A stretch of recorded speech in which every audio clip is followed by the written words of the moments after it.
Hello, happy physics people. I am going to talk through how to solve this practice number 3 using our VIR chart. Just as a reminder, V is voltage, I is current, and R is resistance. And this is helpful because Ohm's law tells us, remember, that the change in voltage is equal to the current multiplied by the resistance. So this gives us an easy way to line up the information that we know about our circuit.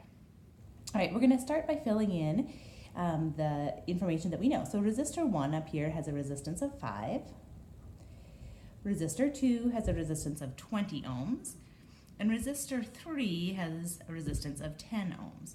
Now this is an interesting circuit because it's not exactly in series, it's not exactly in parallel, it's a little bit of both. And so sometimes being able to think through the things that we know in an organized way helps us come up with some solutions. The other thing that we know here is that our current going through this branch, through resistor 2, is 1 amp. So I'm going to go ahead and fill that in. All right, now looking at our chart, we start with the place where we know the most, and that's this about resistor 2. We know the current and the resistance, and we also know that those quantities multiplied together should give us the change in voltage. So 1 times 20 is 20, and that tells us that the change in voltage across this resistor, if we were to put a voltmeter there, is going to be 20 volts. It's going to lose 20 volts as it goes across that resistor. All right, now this resistor is in parallel with the resistor over here. If you think about what happens as the current goes through the loop, it will pass through the battery, it'll go around the loop, and if it goes through this loop, it will lose some voltage here, and then some voltage here, and then come back. If it goes through the bigger loop, it will lose that same amount of voltage here, this 20 volts, and then it will come along here and lose some voltage as it passes through resistor 3. And what that tells us, since resistor 1 and 2 are in parallel, is that the change in voltage across resistor 1 will also be 20 volts.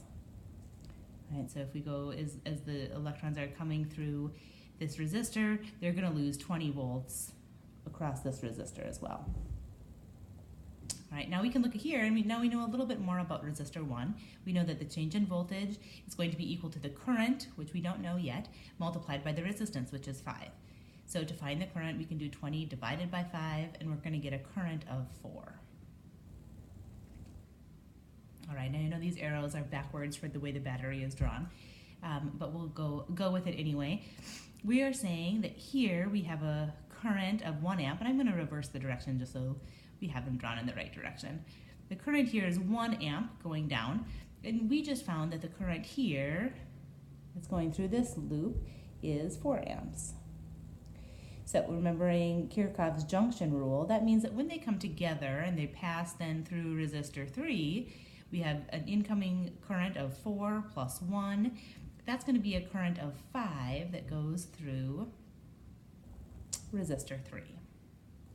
Okay, so that means that when we find the voltage that we're going to lose over resistor 3, it's 5 times 10, which gives us 50.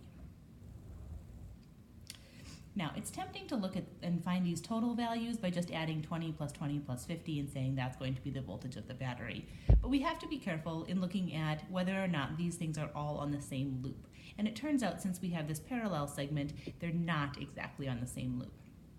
So if we consider this one loop at a time, as we go through the battery, we gain some amount of voltage. We're looking for that amount.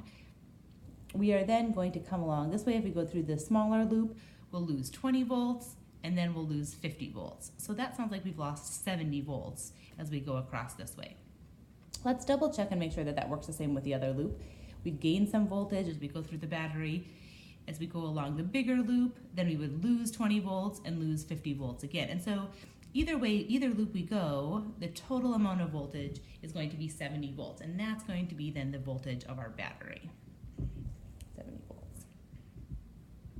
All right. The other thing then, to fill in the rest of this column, the next thing we know is we can figure out what this current is. Remember, we had the 4 amp and the 1 amp coming together, and we said that through resistor 3 here, now we're going to have 5 amps coming this way, and that's going to go right around this corner, and that's going to be the current that also flows through the battery as our total. All right, then we're looking at one last box to fill in, the equivalent resistance of our circuit. We have a total voltage change of 70, which will equal 5 times the equivalent resistance. So we can divide, and when we divide 70 by 5, we're going to get 14. So that gives us a solution. We know all the values that we could possibly want to know about this circuit, and just a little bit of work, some logic, and applying Kirchhoff's rules and Ohm's law gives us what we need to know about our circuit.